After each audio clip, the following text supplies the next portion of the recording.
बातमी आहे वारी संदर्भातली। पायी वारीसाठी आता राज्यपालांनी हस्तक्षेप केल्याची माहिती सध्या समोर येते। थेट राजभवनातून त्यांनी मुख्य सचिवांना फोन केल्याची माहिती कळते। आचार्य तुषार भोसले यांनी या संदर्भातली माहिती दिली आहे आणि या संदर्भात पुढे काही वेळातच वारकरी शिष्टमंडळासोबत देखील बैठक होणार असल्याची माहिती कळते। आध्यात्मिक आघाडी भाजपचे ज्याचे अध्यक्ष आहेत तुषार भोसले त्यांच्याशी बोलूयात। तुषार भोसले, या संदर्भात काय नेमक्या घडामोडी घडतायत? राजभवनातून हा फोन करण्यात आला होता, काही अधिक तपशील याबद्दलचा सांगू शकाल? महाराष्ट्राची शेकडो वर्षाची पायीवारीची परंपरा आहे आणि ही वारी मुघलांच्या, निजामांच्या आणि ब्रिटिशांच्या काळातही खंडित झाली नाही। ती पायीवारीची परंपरा या सरकारने सलग दुसऱ्या वर्षी खंडित करू नये, हे पाप त्यांच्या माथी घेऊ नये, याकरता आज आम्ही महामहिम राज्यपाल महोदयांना भेटलो होतो आणि महोदयांना विनंती केली की किमान 50 संख्येमध्ये सर्व नियम पाळून पायीवारीला परवानगी द्यावी। याविषयी महामहिम राज्यपाल महोदयांनी राज्याचे मुख्य सचिव सीताराम कुंटेजी यांच्याशी दूरध्वनीवरून संभाषण केलं आणि वारीविषयी सकारात्मक भूमिका घ्या, कारण ही इतक्या वर्षाची परंपरा आहे, ती जोपासण्याकरता महाराष्ट्र सरकारने पुढाकार घ्यावा आणि पायीवारीविषयी सकारात्मक भूमिका घ्यावी, अशा पद्धतीच्या सूचना महामहिम राज्यपाल महोदयांनी राज्याच्या मुख्य सचिवांना दिल्यात आणि तातडीने मुख्य सचिवांसोबत आमची बैठक या ठिकाणी आयोजित केली आहे। आम्ही आता मुख्य सचिवांच्या दालनामध्ये आहोत आणि थोड्याच वेळात मुख्य सचिवांसोबत या विषयावर आमच्या सर्व वारकरी शिष्टमंडळाची, यामध्ये वारकरी महामंडळाचे अध्यक्ष प्रकाश महाराज जवंजा, जगद्गुरु तुकोबारायांचे वंशज शिवाजी महाराज मोरे, संजय नाना धोंडगे, एकनाथ महाराज सदगीर, असं वारकरी संप्रदायाचं एक प्रमुख शिष्टमंडळ या ठिकाणी बैठकीसाठी आलेलं आहे। म्हणजे राज्यपालांची भेट घेतल्यानंतर आता तुम्ही या पुढच्या बैठकीसाठी आलाय। साधारण किती वेळापर्यंत ही बैठक सुरू होईल आणि याविषयी या चर्चेत नेमकं काय झालं हे कळू शकेल? थोड्या वेळानंतरच मुख्य सचिवांसोबत ही बैठक होईल आणि बैठक झाल्यानंतर चर्चेचा तपशील आपल्याला सांगण्यात। धन्यवाद तुषारजी, तुम्ही या संदर्भातली माहिती दिलीत। पायीवारीसाठी राज्यपालांनी हस्तक्षेप केल्याचं तुषार भोसले यांनी म्हटलं आणि काही वेळातच वारकरी शिष्टमंडळासोबत बैठक सुरू आहे। राज्यपालांची भेट घेतल्यानंतर आता तुषार भोसले आणि त्याचबरोबर जे इतर मान्यवर आहेत वारकरी संप्रदायातले ते आता मुख्य सचिवांच्या भेटीला पोहोचलेले आहेत। काही वेळातच बैठकीला सुरुवात होते, त्यानंतर बैठकीत काय झालं याचा तपशील आपल्यापर्यंत कळू शकेल। आणि पुढची घडामोड आहे दिल्लीतली। प्रशांत किशोर आणि शरद पवार यांची भेट सध्या दिल्लीमध्ये सुरू आहे अशी माहिती कळते। शरद पवार दिल्लीमध्ये पोहोचलेले आहेत आणि शरद पवारांचा हा 3 दिवसांचा दिल्ली दौरा आहे। आपल्याला माहिती आहे काही दिवसांपूर्वीच प्रशांत किशोर मुंबईमध्ये शरद पवार यांना भेटीसाठी आले होते आणि या भेटीनंतर या भेटीबद्दल तर उत्सुकता होतीच आणि अशाच पद्धतीची दुसरी भेट आता होती आणि ती देखील राजधानीमध्ये होतीये आणि त्याच्याबद्दल प्रचंड उत्सुकता आहे। यामध्ये येणाऱ्या निवडणुकांबद्दल काही चाचपणी सध्या सुरू आहे का? आघाडी उघडण्यासंदर्भात काही विषयांची किंवा काही निरीक्षणं नोंदवली जात आहेत का? काही चाचपणी होते का? याविषयीची प्रचंड उत्सुकता आहे। दोघांमध्ये गेल्या काही वेळापासून ही बैठक सुरू असल्याची माहिती कळते। प्रशांत लीला रामदास यांच्याकडून अधिक माहिती घेऊयात। प्रशांत, या दोघांच्या भेटीचा भाग दुसरा सध्या सुरू आहे, काही तपशील कळू शकलाय? गेल्या 30 ते 45 मिनिटांपासून ही बैठक सुरू आहे। या बैठकीमध्ये प्रशांत किशोर जे निवडणूक रणनीतिकार आहेत ते आहेत, यांच्याशिवाय जर बघितलं तर राष्ट्रवादी काँग्रेस पक्षाचे सर्वेसर्वा शरद पवार देखील आहे। खास करून उद्या अत्यंत महत्वाच्या 2 बैठकी होणार आहेत। एक तर राष्ट्रीय पदाधिकाऱ्यांची बैठक होणार आहे एनसीपीची, त्याशिवाय राष्ट्रवंश एक ऑर्गनायझेशन आहे ज्याच्या माध्यमातून भारतीय जनता पक्षाच्या विरोधात असलेले जे विविध संघटना आहेत, यशवंत सिन्हा यांच्या नेतृत्वामध्ये राष्ट्रमंच स्थापन करण्यात आलं होतं आणि सध्या आता यशवंत सिन्हा यांनी टीएमसीची सदस्य घेतला, ते सध्या उपाध्यक्ष पदावरती आहे। यांच्याशिवायही अनेक नेते राष्ट्रमंचाचे त्या बैठकीला उपस्थित राहणार आहे। या 2 महत्वाच्या बैठकी उद्या होणार आहे।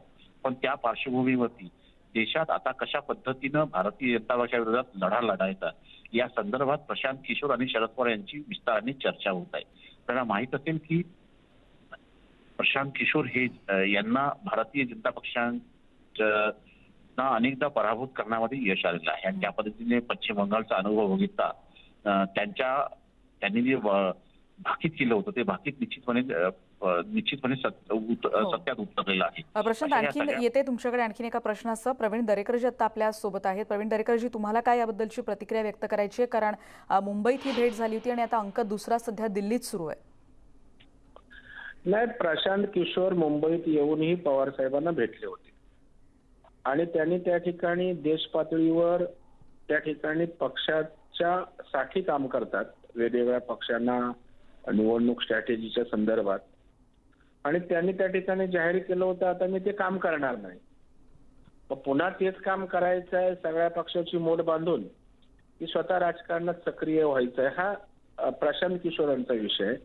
आणि पवार साहेबांच्या बाबतीत म्हणाल तर आता पवार साहेब नेमके कशासाठी भेटताय, मग त्यांना आपल्या पक्षासंदर्भात प्रशांत किशोर यांचं मार्गदर्शन हवंय. आणि पवार साहेब एक स्वतः अनुभवी मुरब्बी नेते आहेत की देशभरातून त्या ठिकाणी भारतीय जनता पार्टीच्या विरोधकांची मोड बांधून पर्याय करण्याचा प्रयत्न त्या ठिकाणी करायचा आहे. मला वाटतं या व्यतिरिक्त असायचं काही कारण नाही. आयदर त्या ठिकाणी राष्ट्रीय स्तरावर भाजप विरोधी मोड बांधणं किंवा पवार साहेबांच्या पक्षाला मार्गदर्शन किंवा स्वतःला प्रशांत पवारांना राजकीय इच्छा असेल तर त्यांचा त्या ठिकाणी नेमका रोल काय असेल किंवा कसा असावा याही बाबतीत चर्चा होऊ शकते. या पलीकडे काही खास वेगळं असेल असं मला अजिबात वाटत नाही. प्रवीणजी, येणाऱ्या काळात ज्या निवडणुका आहेत त्यासाठीची काही चाचपणी होईल का असा देखील अंदाज वर्तवला जातोय. त्याचबरोबर प्रशांत किशोर यांनी आतापर्यंत जी निरीक्षण नोंदवली, जे मुद्दे त्यांनी आतापर्यंत मांडले होते ते भाकीत सत्य देखील होत आलंय. त्यामुळे एक चर्चा अशी देखील आहे की एक भक्कम आघाडी देखील आता भाजपच्या विरोधात उभी राहू शकते. आणि तसं असेल तर मग भाजपची रणनीती काय असू शकेल किंवा कोणत्या मुद्द्यांचा इथे विचार होऊ शकतो असं आपल्याला वाटतं किंवा त्या दृष्टीने तयारी सुरू आहे असं आपल्याला म्हणता येईल? नाही, प्रशांत किशोर यांनी जी भाकीतं केली ते बहुतांशी त्या ठिकाणी खरी ठरली नाहीत. अनेक ठिकाणी त्याने दिलेल्या भाकीताच्या विपरीत परिणाम भारतीय जनता पार्टीच्या बाजूने मोठ्या प्रमाणावर विविध राज्यांच्या निवडणुकांमध्ये लागले आणि त्याच्यामुळे त्यांची भाकीतं खरीच ठरतात असं अजिबात त्या ठिकाणी नाही. परंतु स्ट्रॅटेजिकल त्या ठिकाणी निश्चितपणे त्यांचा पक्षाला कामकाज करताना, दिशा ठरवताना उपयोग होतो. आणि त्याच्यामुळे आपण बघाल की भारतीय जनता पार्टीच्या अनेक ठिकाणी सरकार आली त्यावेळेला प्रशांत किशोर यांची भाकीतं चुकीची होती. त्यांनी परसेप्शन क्रिएट करण्याचा प्रयत्न केला त्यांच्या स्ट्रॅटेजिकल इन्स्ट्रुमेंट मधनं, त्यांच्या यंत्रणेतनं, परंतु त्याचा फार उपयोग त्या ठिकाणी झाला नाही. परंतु शेवटी ते स्ट्रॅटेजिक बनवणारे आहेत, मार्गदर्शन करणारे आहेत आणि त्याच्यामुळे ते त्यांचा तो बिझनेस आहे. आता मग ते बिझनेस म्हणून करणार आहेत ते राजकारणामध्ये स्वतः जाऊन सक्रिय होणार आहेत हे तेच सांगू शकतात. या पवार साहेबांचा काय उद्देश त्यांना भेटण्यामागे आहे हे दोनच नेमकं सांगतील तेव्हा खरं चित्र पुढे येईल. नाही तोपर्यंत आम्ही एकमेकच तर्कवितर्कच करत त्या ठिकाणी भूमिका मांडू शकतो. धन्यवाद तुम्ही दिलेल्या प्रतिक्रियाबद्दल. आपण बघतोय की तर्कवितर्क लढवले जात आहेत की ही भेट नेमकी कशासाठी आहे, कारण मुंबईनंतर आता राजधानी दिल्लीमध्ये या दोघांची ही भेट होती आणि साधारण गेल्या पाऊण तासापासून ही भेट सुरू असल्याची माहिती कळते. प्रशांत किशोर शरद पवार यांच्या दिल्लीतल्या निवासस्थानी काही वेळापूर्वी दाखल झालेले आहेत आणि साधारण एका तासापासून दिल्लीमध्ये या दोघांमध्ये चर्चा सुरू असल्याची माहिती सध्या कळते. भाजपच्या विरोधात एक भक्कम आघाडी उभी राहू शकते का, त्यासाठी काय समीकरणं जुळवली जाऊ शकतात का असा विचार होतोय अशी देखील चर्चा सध्या प्रसारमाध्यमांमध्ये आहे. राजकीय विश्लेषक देखील व्यक्त करतायत, कारण राजकारणातले ज्यांना मुरब्बी म्हटलं जातं, ज्यांना धुरीण म्हटलं जातं, असे एकीकडे शरद पवार आणि महाराष्ट्राच्या राजकारणातला महत्त्वाचा नेता, त्याचबरोबर राष्ट्रीय राजकारणातलं देखील त्यांचं भक्कम स्थान. आणि या संदर्भात आपण अधिक बोलणार आहोत. प्रफुल्ल साळुंखे आमचे प्रतिनिधी देखील आता आपल्या सोबत आहेत. प्रफुल्ल, दिल्लीमधली ही एक महत्त्वाची घडामोड म्हणावी लागेल, कारण या दोन्ही म्हणजे शरद पवार आणि प्रशांत किशोर यांच्यातली ही दुसरी भेट आहे. काय सध्या चर्चा याबद्दल किंवा काही संकेत मिळत आहेत याबद्दल काही चर्चा सुरू आहेत?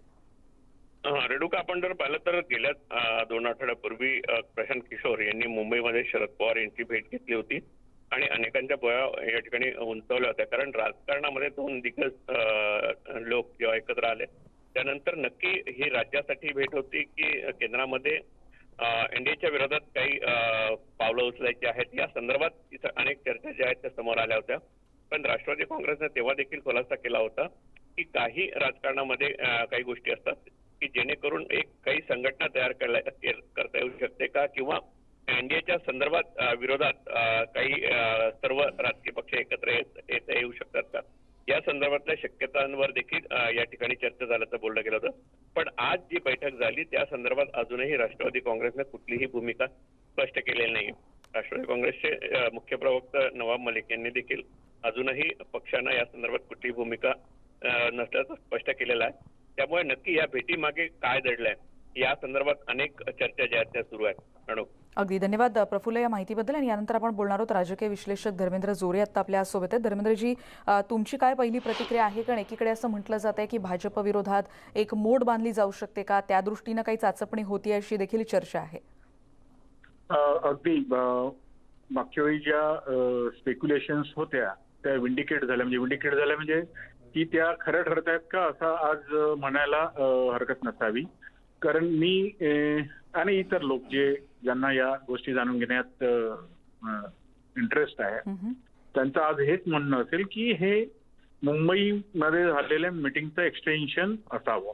काही अजेंडा त्यावेळी जो डिस्कस झाला किंवा ज्या गोष्टी त्यावेळी डिस्कस झाल्या मुंबईमध्ये सिल्वर ओकवरती त्या बऱ्याच इंटरेस्टिंग गोष्टी डिस्कस झाल्याचं कळतं. म्हणजे युपीए सारखा एक चांगला सक्षम पर्याय बीजेपीच्या विरोधात उभा करता येईल का या संदर्भात त्यावेळी चर्चा झालेली कळते. आणि त्यात शरद पवारांचा रोल हा मोठा असेल असंही म्हटलं जातं. शरद पवारांनी आता दिल्लीला जाणे 3 दिवसासाठी तिथे जाताच प्रशांत किशोर यांची भेट होणे.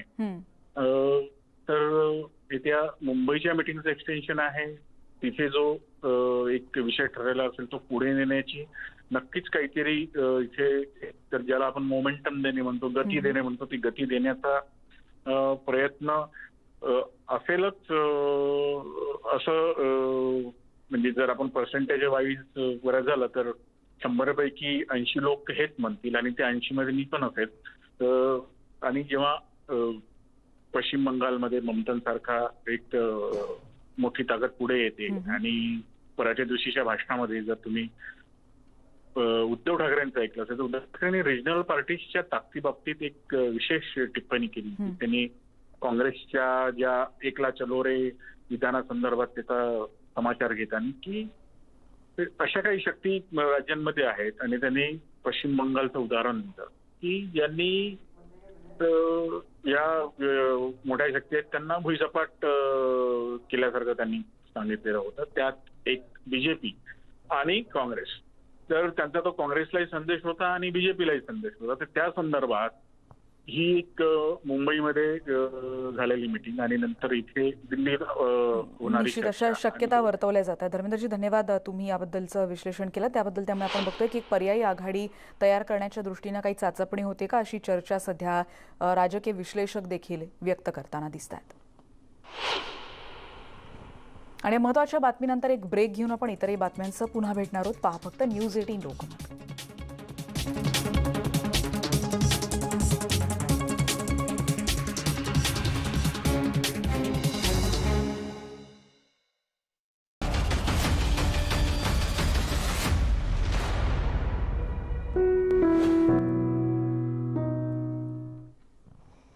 आणि त्या आपण बघणार आहोत, आपण स्वतः जर सुरक्षित असलो तर आपलं कुटुंब सुरक्षित राहील. आणि कोरोना काळात तर लस घेतल्याशिवाय सुरक्षेबद्दलचा विचार करणं देखील चुकीचंच म्हटलं पाहिजे. विश्वास ठेवा आणि ज्यांनी कुणी यावर विश्वास ठेवला त्यांनी आपल्या आणि आपल्या कुटुंबाच्या सुरक्षेचा विचार केलाय इतकं मात्र नक्की.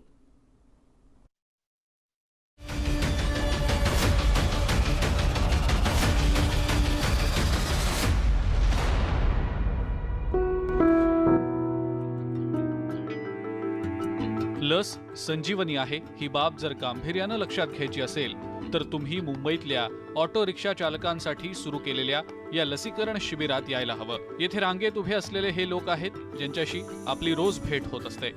हे लोक रोज प्रवाशांना त्यांच्या इच्छित स्थळी पोहोचवण्याचं काम करत असतात. या रिक्षा चालकांना कोरोनाच्या धोक्याबाबतचं गांभीर्य नाही असं अजिबात नाही, पण तरीही हा सगळा धोका माहिती असून सुद्धा हे सर्वजण आपली जबाबदारी पूर्णपणे ओळखून आहेत. 18 ते 44 वयोगटातले हे रिक्षा चालक कित्येक दिवस लस मिळण्याची वाट बघत होते, पण त्यांना लस मिळू शकली नाही. या दरम्यानच जेव्हा या रिक्षा चालकांना समजलं की मुंबईतल्या नाहूर भागात भाजपच्या खासदारांनी 18 ते 44 वयोगटातल्या रिक्षा चालकांसाठी लसीकरण शिबिर सुरू केलंय, हे रिक्षा चालक वेळ न दवडता या शिबिरात पोहोचले. हमारे खासदार मनोज खट्टर जी के द्वारा हम लोग को एकदम सही टाइम पे सही सुविधा मिली और हमको ज़रूरत थी क्योंकि हम 50 रोज़ 50-60 आदमी टोल लेके आते हैं जाते हैं। जितनी भी रिक्शा चालक महिला है मुलुंड की, उन सबके लिए वैक्सीनेशन बहुत इजीली दिया है। लस आपल्या दारी या मोहिमेअंतर्गत भाजपचे खासदार मनोज कोटक यांनी मुंबईच्या नाहूर भागात रिक्षा चालकांसाठी लसीकरण सुरू केलं, ज्या अंतर्गत जवळपास 500 रिक्षा चालकांचं विनामूल्य लसीकरण करण्यात आलं। हमारी संस्था ने आज उनके लिए जो कार्यक्रम आयोजित किया है और इस कार्यक्रम में 18 से लेके 44 का जो वयोगट है, इन ऑटो चालकों का वैक्सीनेशन यहाँ किया जाएगा। गेल्या काही काळापासून रिक्षा चालक संघटना महाराष्ट्र सरकारकडे फ्रंटलाईन वर्कर्सचा दर्जा मिळावा यासाठी सातत्यानं मागणी करतायत, पण अजूनही महाराष्ट्र सरकारनं त्यांची ही मागणी मान्य केलेली नाही। तरीही रिक्षा चालकांची ही मागणी फेटाळता येणार नाही, कारण या कोरोना काळात सुद्धा रिक्षा चालक सातत्यानं प्रवाशांना त्यांच्या इच्छित स्थळी पोहोचवण्याचं काम करतायत। या लसीकरण शिबिरानंतर इतरही अनेक रिक्षा चालकांनी लस घेण्याची इच्छा व्यक्त केली। हे पाहता खासदार मनोज कोटक यांनी येत्या काळात अशाच प्रकारची लसीकरण शिबिरं आयोजित करण्याचं आश्वासनही दिलेलं आहे। अपेक्षा आहे या सगळ्यांसारखाच समजूतदारपणा आपणही दाखवाल आणि लवकरात लवकर कोरोना संपवण्यासाठीच्या या मोहिमेचा एक भाग व्हाल। Bureau report, news 18 network.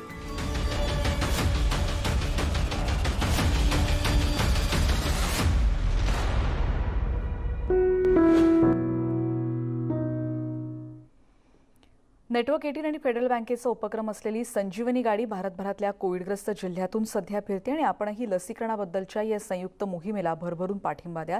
लसीकरणाचं महत्त्व अधोरेखित करण्याचा यातून प्रयत्न केला जातोय। बुलेटिनमध्ये इथेच थांबतोय, पण आता आपण बघणार आहोत आता संजीवनीची गाडी आज कुठे कुठे फिरतेय आणि लसीकरणाबद्दल जनजागृती करतेय।